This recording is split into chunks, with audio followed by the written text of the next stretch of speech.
الحمد للہ رب العالمین والصلاة والسلام علی سید المرسلین اما بعد فاعوذ باللہ من الشیطان الرجیم بسم اللہ الرحمن الرحیم۔ آداب طریقت کے تعلق سے اب تک جو گفتگو ہماری ہوئی اسی کا ایک حصہ مزار شیخ کے آداب، یعنی پیر کے مزارات پر حاضری کس طریقے سے دیا جائے اس کے آداب آپ کی بارگاہ میں پیش کریں گے۔ اللہ تبارک و تعالیٰ کے بارگاہ میں دعا ہے مولا کریم ہم سب کو مؤدب بنائے۔ شیخ کی مزار پر جب جائیں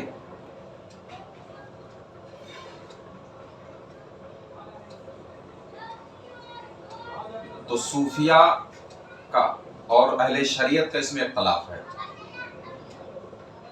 صوفیہ کی رائے یہ ہے کہ مزار کے شیخ کے ارد گرد کچھ چکر لگائیں اس خیال کے ساتھ کہ شیخ کا قلب جو ہے عرش الہی ہی ہے۔ یہ تعظیم شیخ میں، لیکن شریعت میں اس کی ممانعت ہے۔ بہرکیف جس کا دل جیسا چاہے ویسا کرے۔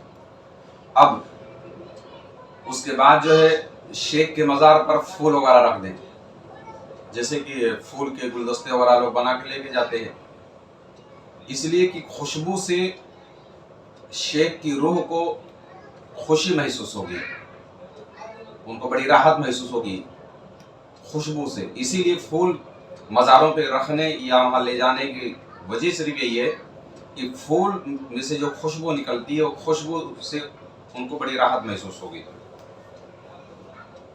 اب دوسری چیز یہ ہے کہ مزار شیخ کے پاس جائیں تو بہت زیادہ وہاں نہ ٹھہرے۔ باج کاملی نے تو یہاں تک کہا ہے کہ جیسے جتنے ٹائم میں ایک مرتبہ سورہ یاسین شریف پڑھتے اتنے ٹائم تک ٹھہرے۔ اچھا، نہ ٹھہرنے کی اصل وجہ نہیں کہ آپ وہاں سے بھاگ جاؤ، کوئی وجہ کیا ہے کیوں نہ زیادہ ٹھہرا جائے؟ اس کی وجہ یہ ہے کہ جب زیادہ آپ ٹھہرو گے تو آپ کی توجہ، آپ کا دھیان پیر کے مزار کے بجائے یہاں وہاں ادھر ادھر گھومنا شروع ہو جائے۔ بات سمجھ آ رہی ہے؟ تو یعنی یہی بات پیر کی موجودگی کا بھی ہے کہ ادھر ادھر آپ کی توجہ آپ کی بالکل نہیں رہنا چاہیے۔ بعد مثال اگر شیخ کے مزار پر بھی جاتے ہیں تو آپ کی ساری توجہ جو ہے وہ شیخ کے مزار پر رہے، آپ اسی کو تکتے رہے۔ فاتحہ پڑھے، آپ نے مزار پر پھول رکھا، فاتحہ پڑھا، ان کی روح کو اصال کیا۔ اب یا تو ان کے مزار کو آپ آنکھیں کھول کر کے تکتے رہو، دوسری صورت یہ ہے کہ آپ جو ہے تصور شیخ میں ہی غرق رہو، یعنی ہر وقت جو ہے تصور میں ہی آپ تصور باندھ کے بیٹھ جائیں۔ اچھا، بیٹھنے کی جگہ جو ہے وہ سب سے بہتر یہ ہے کہ جہاں شیخ کا سرحان ہو، جس طرف چہرہ مبارکہ ان کا ہو اسی طرف اسی انداز میں بیٹھے جیسے کہ آپ ان کے ظاہری حیات میں بیٹھتے تھے۔ سمجھ میں آ رہا نا؟ اب وہ اگر کیا نام ہے جو جہاں منع کیا جا رہا ہے کہ زیادہ دیر نہ بیٹھے، تو زیادہ دیر نہ بیٹھنے کی وجہ یہ ہے کہ تاکہ آپ کی توجہ ادھر ادھر نہ ہو۔ ہاں، اگر آپ کی توجہ جو ہے صرف ان کے مزار پر ہے تو کتنے ٹائم بھی بیٹھ سکتے ہیں۔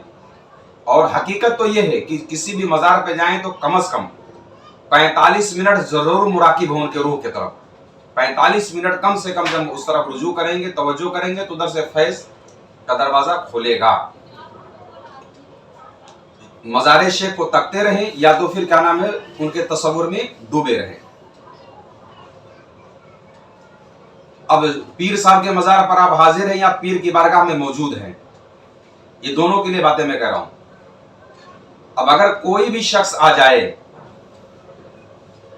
اگر مزار شیخ پر آپ حاضر ہوں اور کوئی شخص آ جائے تو اس کی تعظیم کے لیے جب آپ کھڑے ہوگے یا جو بھی احترام آپ کو بجا لانا کریں گے، جس کا احترام آپ کے شیخ خود کرتے تھے،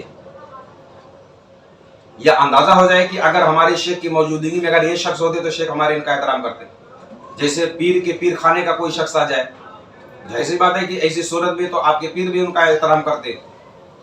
تو شیخ کی موجودگی میں یا ان کے مزار پر انہی کے احترام بجا لائیں گے، اس کے مطلب نہیں کہ ان کی بے حرمتی کریں گے، یعنی شیخ کے مزار کے سامنے کھڑے کوئی آیا تو آپ ان کو جو مزار کو چھوڑ کر کے آپ ادھر ادھر ان کے پیچھے بھٹکنا شروع ہو جائے، ایسا قطعا نہیں کرنا ہے۔ ہاں، یہ آپ کو پتا ہونا چاہیے کہ ہمارے شیخ بھی اپنے حیات میں ان کا احترام کرتے تھے، ان کے ساتھ یہ رویہ رکھتے تھے تو وہی رویہ آپ کو ان کے ساتھ رکھنا ہے.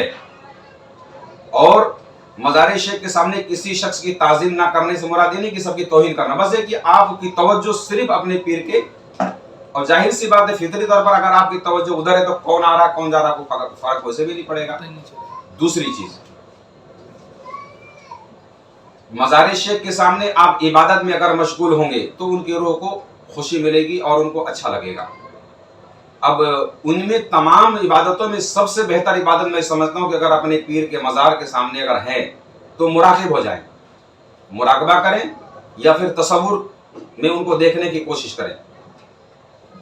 اس کے علاوہ پیر کی موجودگی، اگر موجودگی میں ان کا جو گھر ہے، ان کی خانقاہ یا ان کی مزار، جیسے پیر آپ کے باحیات ہیں تو اب وہ گھر میں رہتے ہیں تو وہ گھر کی بھی اہمیت آپ کے لیے بہت زیادہ ہے.